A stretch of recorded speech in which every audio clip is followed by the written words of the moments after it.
বিসমিল্লাহির রহমানির রহিম। আপনারা দেখতেই পাচ্ছেন হেডলাইনে যে শেখ ফরিদ কর্তৃক ডক্টর ইউনূসকে ভয় প্রদর্শন। এই প্রসঙ্গে আমার কিছু কথা। ডক্টর ইউনূস কান ধরে নাকি বলেছিলেন আমি আর রাজনীতিতে আসব না। এটা শেখ ফরিদ সাহেব উনি তার বক্তব্য বলছেন। তো আরেকটা কথা বলছেন যে উনি বিএনপির নেতারা নাকি ওনাকে বলছেন যে আমাদের দলে একজন শেখ মুজিব নাই, তার মানে বিএনপিতে একজন শেখ মুজিবের দরকার। তো বিএনপির যে সমস্ত নেতারা বলছেন ওনাকে যে শেখ মুজিব নাই, তারা ঠিক ওনার মতোই, তাদেরকে বিএনপিতে স্থান দিচ্ছে না, ওই সমস্ত নেতাদেরকে বিএনপি বের করে দিচ্ছেন, তাদের দরকার নাই। এই জন্য তারা বলতেছে যে আমাদের একজন শেখ মুজিব দরকার। তারা শেখ মুজিবের দলে, শেখ হাসিনার দলে হয়তো যোগদান করছে অথবা করবে, এইরকম তখন হয়তো একটা ছিল। যা হোক, উনি কতগুলো কথা বলতে গিয়ে দেখা যায় যে উনি বলছেন যে আপনাকে মানে শেখ ফরিদকে ভয় দেখায় কোনো লাভ নাই। গুন্ডা বাহিনী ওনার নাকি চিনা আছে, গুন্ডা ঠেকাইতে পারবেন, পুলিশও ঠেকাইতে পারবেন, এইসব ভয় দেখায় লাভ নাই। তিনি বলছেন যে পুলিশ কিংবা গুন্ডার ভয় আমাকে বহুত দেখাইছেন, এরা আমার কিছু করতে পারে নাই। তো উনি অনেকগুলো শব্দ যেগুলো নাকি অযাচিত, অবাঞ্ছিত, মানে আমাদের মুখ দিয়ে এই ভাষা আসবে না, উনি যে ধরনের ভাষা ল্যাঙ্গুয়েজ ব্যবহার করেন। তো আরেকটা কথা বলছেন যে হেফাজত জামাত অর্থাৎ মৌলবাদীকে শেখ ফরিদ সাহেব নাকি ভয় পান। আমি শেখ ফরিদ সাহেবকে বলতে চাইতেছি যে জামাত হেফাজতকে আপনি অকথ্য ভাষায় গালিগালাজ করবেন না প্লিজ। আপনি সমালোচনা করেন, তাদের সমালোচনা করেন। ডক্টর ইউনূস স্যারকে নিয়ে যদি কোনো ওনার লেকিংস থাকে সেটা আপনি সমালোচনা করেন, কারণ উনি অনেক বিজ্ঞ ব্যক্তি, উনি আপনার সমালোচনার কথাটা উনি শুনবেন। কিন্তু এই ধরনের মুখ দিয়া অবাচ্য কথাবার্তা বললে এগুলো এখন খায় না মানুষ। আরেকটা কথা বলছেন যে বিএনপি নাকি মাথা মোটা, বিএনপি নাকি একটু বেশি মাথা মোটা, আর এই আওয়ামী লীগ নাকি মাথা মোটা হইলেও বিএনপির তুলনামূলকভাবে একটু কম। ওনার প্রত্যেকটা কথারই রিপ্লাই আমার কাছে আছে। সময় সংকীর্ণতার কারণে একটা কথা বলছি, বিএনপিতে কতগুলো আপনার মতো অপদার্থ ছিল, এখনও আছে, এগুলোকে বিএনপি রাখবে না। কারণ বিএনপির যিনি এখন কর্ণধার হতে যাচ্ছেন, যে আপনার জনাব তারেক জিয়া সাহেব, উনি বিএনপির যে সমস্ত গুন্ডা ফান্ডা আছে এগুলো উনি এগুলো প্রশ্রয় দিবেন না। উনি অনেক জ্ঞানী ব্যক্তি এবং যথেষ্ট দায়িত্বভার নিয়ে উনি বিএনপিকে সাজানোর মতো ওনার ক্যাপাসিটি আছে।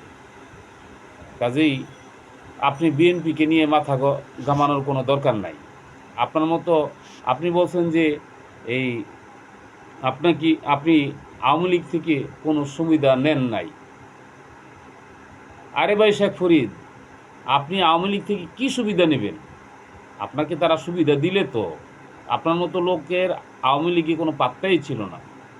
আর বিএনপির কথা বলছেন, বিএনপিতে তো আপনি তো বিএনপি থেকে অনেক আগেই আপনাকে বহিষ্কার করে দিয়েছেন, এটা তো আমরা জানি। আপনি ছাত্রদল করতেন এক সময়, সেখান থেকে আপনারা ভেনিশ করে দেওয়া হয়েছে, অতএব বিএনপিতে আপনার পার্ট নাই। তো এখন আমি আপনার হিতাকাঙ্ক্ষী, আমি আপনার ভালো চাই। আপনি সেফুর মতো এরকম অবাচ্য কথাবার্তা মুখ দিয়ে বললেই আপনি সেফু হইতে পারবেন না, সেফুদা হইতে পারবেন না। আপনি সংযত ভাষায় কথা বলুন, যেটা সর্বজন গ্রহণ করবে। আপনি বলছেন 16 বছর থেকে আপনি রাজনীতি করছেন, আপনি যে রাজনীতি করছেন সেটা হচ্ছে অরাজকতার রাজনীতি, মারামারি, প্রতিহিংসার রাজনীতি। এগুলো মানুষ এখন খায় না। এই প্রতিহিংসা চলে গেছে। অতএব আপনার ওই সাথে আপনারও রাজনীতি মাটি দিয়ে দিছে। আপনার যে রাজনীতি করতেন সেই রাজনীতিকে এখন কী করা হয়েছে, এই দাফন করা হয়েছে। এই রাজনীতি এখন চলে না, অতএব আপনি ইনভ্যালিড। আর আপনি ডক্টর ইউনূস স্যারকে হুমকি ধমকি দিচ্ছেন। আপনি কি জানেন এদেশের সাধারণ মানুষ যেদিন 5ই আগস্ট তারিখে এই অপশক্তির হাত থেকে দেশকে রক্ষা করা হয়েছে, ছাত্র আন্দোলন সহ আমরা যখন বিজয় লাভ করছি, সেদিন যে বিজয়ী মিছিল হয়েছে, সেদিন যে ঈদের চাইতে বেশি আনন্দ হয়েছিল, সমস্ত বাংলাদেশের মানুষ রাস্তা রোডে গাড়ে, এই যে অলিতে গলিতে সবাই স্বতঃস্ফূর্ত যে একটা অপশক্তি দেশ থেকে বিদায় নিছে। আপনি বলছেন 5 কোটি মানুষ নাকি শেখ হাসিনাকে ভালোবাসে। আরে ভাই, 5 কোটি না, আপনি 50 লক্ষ লোক পাবেন কিনা সন্দেহ। এটা আমরা জনমত জরিপ করে দেখছি। শুধুমাত্র পুলিশ বাহিনীকে পয়সা দিয়ে গুম খুন করে, রাহাজানি করে, আয়নাঘরের মতো জায়গাতে নিয়ে অসংখ্য মানুষকে মেরে ধরে একটা অপশক্তি টিকতে পারে না। এটা মানুষের বিবেক আছে, বুঝছেন? শেখ ফরিদ সাহেব, আপনি যে বলতেছেন, আপনি ভালো করে কান পেতে শুনেন। আপনি বিএনপি, আওয়ামী লীগ কিংবা জামায়াত ইসলামী এই দলগুলোর সমালোচনা করেন, সমালোচনা করতে কোনো নিষেধ নাই। কিন্তু আপনি সমালোচনাগুলো যদি অগোছালো, তারপরে অসুন্দর, বকাবাদ্য, এগুলোর মাধ্যমে যদি কোনো সমালোচনা করেন, এগুলো তো কেউ গ্রহণ করবে না, এগুলো খাবে না। আপনি পাগলের মতো প্রলাপ বকতেছেন। তো আপনি বলছেন যে বাংলাদেশে তখন তো ছিল আয়নাঘর একটা, এখন প্রতি সমস্ত বাংলাদেশে নাকি আয়নাঘর ছড়ায় পড়ছে। আরে ভাই, আপনাকে ভাই বলতেও আমার দ্বিধাবোধ হচ্ছে, কারণ আপনি এদেশের নাগরিক হয়ে সাধারণ জ্ঞান বুদ্ধি আপনার নাই। আপনাকে কি বুঝাবো? আপনি রাজনীতি করছেন, শুধুমাত্র নিচের শ্রেণীর রাজনীতি করছেন, তার মানে আপনাকে ব্যবহার করা হয়েছে। আপনার কথা বোঝা যায় যে আপনি মানুষ এই মানুষকে মারধর করতেন কিংবা মানুষের সাথে ডাকাতি গুন্ডামি করছেন, এরকম বলে মনে হয় আমার। তো তারপরেও আপনাকে বলছি, আপনি যত রকমের গুন্ডামি করেন, এই সমস্ত গুন্ডামির এখন ভাত নাই। সাধারণ জীবন যাপন করেন। আপনি রাজনীতির নামে যে আগে যে গুন্ডামি করতেন, এই গুন্ডামির দিন চলে গেছে। এখন গুন্ডামি খাবে না মানুষ, সাধারণ মানুষ বুঝে। ডক্টর ইউনূস স্যার একজন নিতান্তই ভদ্র মানুষ, সমস্ত পৃথিবী বিখ্যাত উনি একজন ব্যক্তিত্ব। ওনাকে আমাদের এই দেশে এই ক্রান্তি লগ্নে যে ওনাকে আমরা পেয়েছি, ওনাকে দায়িত্ব দিয়েছি, উনি যে গ্রহণ করেছেন, এটাই তো বেশি। ওনার মতো ব্যক্তি যদি আজকে এই পদে না আসতেন, তাহলে এই দেশের অবস্থা খুবই খারাপ হয়ে যেত। দেখেন, এখনও এই অপশক্তির একটা প্রভাব এই দেশের মধ্যে রয়ে গেছে। এখনও মনে করে তারা যে তারা গুলি কইরা, গুম খুন কইরা মেরে ফেলাইবে বা করবে, দাবি দেওয়া নামে একটা সন্ত্রাসী রাজত্ব কায়েম করবে। এটা সম্ভব না, কারণ মানুষ বুঝে গেছে। ছাত্ররা ধৈর্য সেদিন প্রতিহত করছে। এই যে আপনারা দেখছেন যে আনসার বাহিনী নামে একটা বাহিনীতে ছাত্রলীগের, সেই স্বেচ্ছাসেবক লীগের একটা ছেলে নেতৃত্ব দিয়া 100 লোকের মতো হতাহত হয়েছে। আমাদের ছাত্র ভাইয়েরা সেখানে গুলিবিদ্ধ হয়েছেন। এই গুলি তারা করছে, কাজে তাদের বিরুদ্ধে ব্যবস্থা নেওয়া হয়েছে এবং সব কয়টাকে ধইরা হাজতে পাঠানো হয়েছে। তাদের ব্যবস্থা আইন করবে। কিন্তু এখনও হাসনাত আবদুল্লাহর জীবন নিয়ে আশঙ্কাজনক অবস্থায়। আমরা তার জন্য দোয়া করতেছি, আল্লাহ পাক যেন তাকে সুস্থ করে দেন। আপনি কি মনে করেন ডক্টর ইউনূস স্যারকে ভয়ভীতি দেখায়া ছোট বাচ্চার মতো ওনাকে এখান থেকে সরাই দিবেন? এটা ইম্পসিবল। উনি বুঝে শুনেই দায়িত্ব নিয়েছেন, কারণ উনি জানেন এদেশের মানুষ ওনার জন্য প্রাণ দিতে দ্বিধাবোধ করবে না। কারণ উনি এখানে আসার আগেও যখন উনি সাধারণ ছিলেন তখনও এই দেশের মানুষ ওনাকে অনেক ভক্তি করে, এই দেশের মানুষ ওনাকে জান জীবন দিয়ে ওনাকে ভালোবাসেন। আপনি কল্পনাও করতে পারবেন না। 5 লক্ষ লোক হয়তো হাসিনাকে পছন্দ করে, কিন্তু এই 5 লক্ষ লোক বাদ দিয়ে সমস্ত দল বল নির্বিশেষে হিন্দু, বৌদ্ধ, খ্রিস্টান, আদিবাসী সবাই ওনাকে পছন্দ করেন। এবং গরিব থেকে একেবারে দুস্থ মজুর থেকে শুরু করে ফকিন্নি ভিক্ষুক থেকে শুরু করে এই পর্যন্ত একেবারে টপ পর্যন্ত সবাই ওনাকে ভালোবাসেন। দেশে এখন ক্রান্তিলগ্ন চলতেছে, দেশের মধ্যে বন্যা, এই বন্যার মধ্যে সাহায্য করার জন্য দেখেন, আমি দেখলাম একটা লোক ভিক্ষা করে, যে নাকি 1 টাকা 2 টাকা 5 টাকা 10 টাকা করে বিক্রি করে, সেই ব্যক্তিও 50 টাকা দান করছে বন্যার্থদের জন্য। আমার মতো লোকেও 500 টাকা বন্যার্থদের জন্য সাহায্য করছে। তো এখন অনেকেই স্বতঃস্ফূর্তভাবে বন্যার্থদের সাহায্যে এগিয়ে আসছেন। আপনি দেখেন, এদেশের মানুষ যদি ডক্টর মোহাম্মদ ইউনূস স্যারকে পছন্দ না করতেন তাইলে বলেন হলে যে উনিই করুক, কিন্তু না, এদেশের জনগণ ওনাকে ভালোবাসেন, এদেশের সেনাবাহিনীরা ওনাকে ভালোবাসেন। সেনাবাহিনী, তারপরে আপনার র্যাব, বিজিবি, সবাই ওনাকে এক বাক্যে স্বীকার করে নিছেন। যে কারণে সেনাবাহিনী রাত দিন নিজেদের ঘুমকে হারাম কইরা এই বন্যার্থদের সাহায্যের জন্য যে কাজ করতেছে, এটা কি আপনার বোধোদয় হয় না যে এই দেশের মানুষ এই ডক্টর ইউনূস স্যারকে কতটুকু ভালোবাসেন? ওনাকেও আপনি ভয় দেখাইতেছেন উনি পালায়া চলে যাক এখন। হ্যাঁ, এগুলো তো হলো আপনার পাগলের মতো প্রলাপবকা। আপনি যদি এই পাগলের মতো প্রলাপবকা বন্ধ না করেন, শেখ ফরিদ, আমি আপনাকে আবারও বলছি, আপনি যদি এরকম পাগলের মতো প্রলাপবকা বন্ধ না করেন, আপনি যদি ডক্টর ইউনূস স্যারকে কোনো হুমকি ধুমকি দেন, তাহলে আপনার জন্য আইনানুগ ব্যবস্থা হবে কি, যে আপনার জায়গা হবে একমাত্র ট্রিটমেন্ট, চিকিৎসা। কোনো আয়নাঘর না, আপনার উপর টর্চারিং না, কোনো জেল হাজত না, আপনার জন্য সোজা একটা ট্রিটমেন্টের ব্যবস্থা করতে হবে। আর সেটা বাংলাদেশের মতো অনেক দিন যাবৎ চালু আছে, সেটা হচ্ছে পাগলাগারদ। আমরা ধরে নিব যে আপনি একজন পাগল, এবং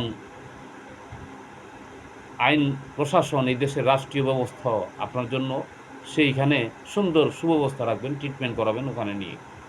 আপনি যতদিন পর্যন্ত সুস্থ না হবেন ততদিন পর্যন্ত আপনার জায়গা হবে পাবনা এই কী বলে পাগলাগারদে। আপনি চিন্তা করেন না, আপনার জন্য সেই ব্যবস্থা রয়ে গেছে। আর ডক্টর দীপুর মনিকে যারা মারছে, যারা হাত উঠেছে ওনার গায়ে, আপনার কথা অনুসারে আমি বলতেছি কি, তাদের বিচার হবে। কেন? আইন হাতে নেওয়ার জন্য এদেশের মানুষ এটা প্রশ্রয় দিবে না, ডক্টর ইউনূস স্যার দিবে না, ছাত্ররা দিবে না, আমি দিচ্ছি না, কেউই দিবে না।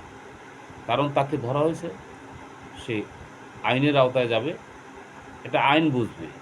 এদেশের মধ্যে যে সমস্ত দুর্বল আইনগুলো আছে সেগুলোকে এখন সবল করার জন্যই ডক্টর মোহাম্মদ ইউনূস স্যারকে দরকার। উনি এই সমস্ত আইনগুলোকে প্রজ্ঞাপন জারির মাধ্যমেই সবগুলো ঠিকঠাক করবেন। আর প্রশাসনের মধ্যে, আইনের মধ্যে এই যারা আইনের ধারক রক্ষক, বাহক, এদের মধ্যে যদি কোনো থাকে, দুষ্কৃতিকারী থাকে, তাদেরকে সেখান থেকে সরায় দেওয়া হবে। আরেকটা কথা বলছি, এই আপনাদের মতো কিছু লোক ইন্ধন যোগাচ্ছেন এই কি বলে যে এই পল্লী বিদ্যুৎ সমিতির মতো। আমি বলে দিচ্ছি পল্লী বিদ্যুৎ সমিতির সকল ভাই বোনদেরকে যে আপনারা কারো কথায় কান নাক না দিয়ে আপনারা আপনাদের দায়িত্বকে দায়িত্ববোধ মনে করে কাজ করে যান। আপনাদের সফলতা এই দেশের সফলতা, আপনাদের বিফলতা এই দেশের বিফলতা। আপনারা বিগত 16 বছর পর্যন্ত যে বাকশক্তি আপনাদের রুদ্ধ ছিল, আজকে আপনারা কথা বলতে পারতেছেন, আপনাদেরকে কেউ বাধা দিচ্ছে না। আপনারা আপনাদের দাবি দেওয়া যদি থাকে সেগুলো আপনার সময় দিতে হবে। মাত্র এই আজকে পর্যন্ত ১৯ দিন হইল, হ্যাঁ, নতুন এই সরকার, তত্ত্বাবধায়ক সরকার বা অন্তর্বর্তীকালীন সরকারের মাত্র ১৯ দিন। এই ১৯ দিনের মধ্যে আপনারা ৭২ ঘন্টার আল্টিমেটাম দিয়ে বসে আছেন। এটা অযৌক্তিক। আপনারা এই সমস্ত অযৌক্তিক আল্টিমেটাম বাদ দিয়ে আপনারা আপনাদের কাজে নেমে যান এবং আপনারা ঠিকমতো কাজ করতে থাকেন। তা না হলে দেশে যদি অরাজকতা সৃষ্টি করেন, আপনারা যদি বিদ্যুৎ বন্ধ করে দেন, কাজকর্ম বন্ধ করে দেন, তাহলে এই জাতি অনেক দুর্বিপাকে পড়বে। জাতির কথা চিন্তা করবেন, দেশের কথা চিন্তা করবেন। শুধু ব্যক্তি স্বার্থের জন্য আপনারা দেশকে ধ্বংস করতে পারেন না। আপনারা যে সমস্ত সুযোগ সুবিধা আছে সেগুলো বা আপনাদের দাবি দেওয়া আছে সেগুলো, হ্যাঁ, এই তত্ত্বাবধায়ক সরকার দেখবেন, কিন্তু তাদেরকে সময় দিতে হবে। সমস্যা তো ভাই সবারই আছে, আমার আপনার সবারই সমস্যা আছে। সমস্যাগুলোকে আস্তে ধীরে সমাধান করতে হবে।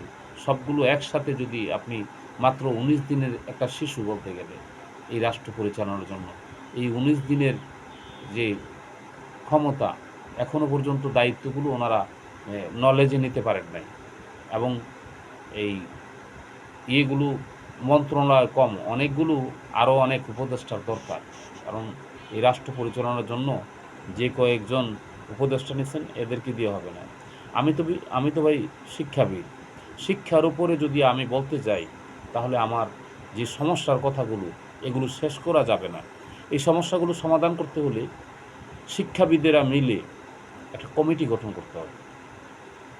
এগুলো সময় লাগবে এবং এই শিক্ষা কমিটিকে নিয়ে শিক্ষা উপদেষ্টা বা তার নিচে পদে যারা আছেন তাদেরকে নিয়ে একটা বৈঠক করতে হবে এবং কমিটির মাধ্যমে শিক্ষাকে সুন্দরভাবে, হ্যাঁ, গুছিয়ে নিতে হবে। আমি শিক্ষা ব্যবস্থা সম্পর্কে যদি দুর্বল পয়েন্টগুলো তুলে ধরি তাহলে আমার একদিন দুই দিনে শেষ হবে না। ১ বছরও এই সমস্যার সমাধান করা সম্ভব কিনা আমি জানি না। তো এখন তো শিক্ষার কথা বলতে গেলে আমি আরেকদিন শিক্ষা নিয়ে বক্তব্য করব। তো আমি আবারও বলছি যে ডক্টর মোহাম্মদ ইউনূস স্যারকে যদি কেউ হুমকি ধুমকি দেন আর এরকম দেশের মধ্যে যদি কেউ অরাজকতা সৃষ্টি করতে চান তাহলে তাকে আমরা ছাড়ব না। তার বিরুদ্ধে ব্যবস্থা নেওয়া হবে, চরম ব্যবস্থা নেওয়া হবে। আমি আবারও বলছি, যদি কেউ এরকম হুমকি ধুমকি দেন তার বিরুদ্ধে চরম ব্যবস্থা নেওয়া হবে। এখানে উনি একা নন, এদেশের রাষ্ট্র পরিচালনার জন্য ওনার যতগুলো এলিমেন্টস আছে সবাই ওনাকে সহযোগিতা করতেছে, করবে এবং করা দরকার। আমি মনে করি আমরা এদেশের যারা সাধারণ মানুষ, যারা পদে আছি, যারা অন্যায় আগে করছি, এখন থেকে অন্যায় আর করব না, ঘুষ খাবো না, এরকম একটা প্রতিজ্ঞা নিয়ে যে আমরা দেশের দিকে আমরা দেশের জন্য কাজ করব। একজন মানুষের জন্য, একটা সংসারের জন্য কত কোটি টাকা লাগে, কত লক্ষ টাকা লাগে, এত টাকা দিয়ে আপনারা কী করবে বলেন? নিজেদের যে বেতনটা পান সেটা দিয়ে কেমনে চলা যায়, একটা হালাল খাবার খেয়ে কীভাবে চলা যায় সেটা চিন্তা করেন। কত ঘুষ খাবেন, কত দুর্নীতি করবেন, কত আহাজারি করবেন, কত মানুষকে গুম করবেন, কত মানুষকে খুন করবেন, এগুলো আর ভালো লাগে না। দেশকে এখন সুন্দরভাবে যদি এই ডক্টর ইউনূস স্যারের নেতৃত্বে যদি দেশের আইন কানুন সব কিছু সঠিক করা না যায় তাহলে আর এই দেশে কোনো দিন শান্তি তো আসবেই না। কেউ এখানের মধ্যে স্থায়ীভাবে থাকতে পারবে না। আমরা চাচ্ছি, সাধারণ জনগণ চাচ্ছি যে হ্যাঁ, গণতন্ত্রের একটা প্রচলন হোক, গণমানুষে ভোট দিতে যাক, তাদের ভোটের একটা মূল্যায়ন হোক এবং জনগণের কথা জনগণের সরকার শুনবে। কাজেই এদেশের মধ্যে রাজনৈতিক দলের দরকার আছে। মানুষের বিভিন্ন মত থাকতেই পারে, কেউ আওয়ামী লীগ করবে, কেউ বিএনপি করবে, কেউ জামাতে ইসলামী করবে, কেউ আপনার এই জাতীয় পার্টি করবে, কেউ বা অন্য স্বতন্ত্র দল করবে। এটা স্বাভাবিক। আমেরিকার মতো রাষ্ট্রে যদি তারা যদি এই রাজনীতি নিয়ে একই পাশাপাশি টেবিলের মধ্যে বক্তব্য দিতে পারেন, তাদেরকে দেখে কি আমরা শিক্ষা নিতে পারি না যে আমাদের দেশের মধ্যে আমরা রাজনীতি করব? আমি আমি আমার দেশকে কতটা ভালোবাসি, আমি আমার দেশের জন্য কতটা কি করব, হ্যাঁ, আমি এই দেশের জনগণের জন্য কি করব, কি করতে চাচ্ছি, এগুলো আমি তো বলবো।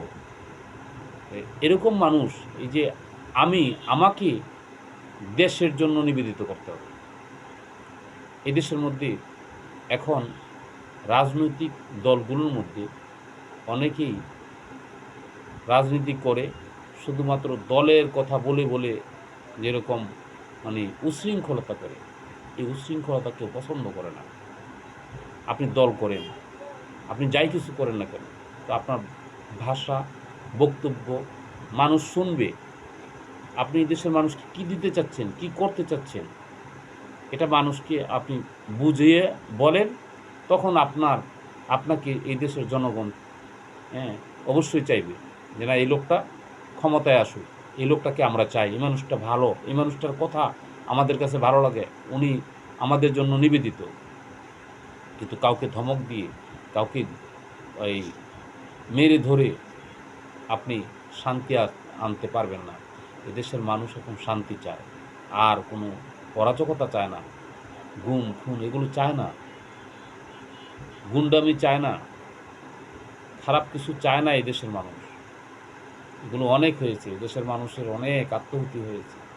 যে মানুষগুলো চলে গেছে, সে পুলিশ বাহিনীর লোক হোক, আর সাধারণ ছাত্র হোক, আর সাধারণ মানুষ হোক, শিশুর থেকে নারীর থেকে শুরু করে অনেক লোক এই 5ই আগস্ট তারিখ পর্যন্ত আত্মহত্যা দিয়েছে।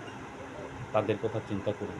অনেকগুলো ফ্যামিলি একেবারে নিঃস্ব হয়ে গেছে, যার ফ্যামিলির একমাত্র উপার্জনক্ষম যে ব্যক্তিটা ছিল সেই এই গুলির আঘাতে মারা গেছে।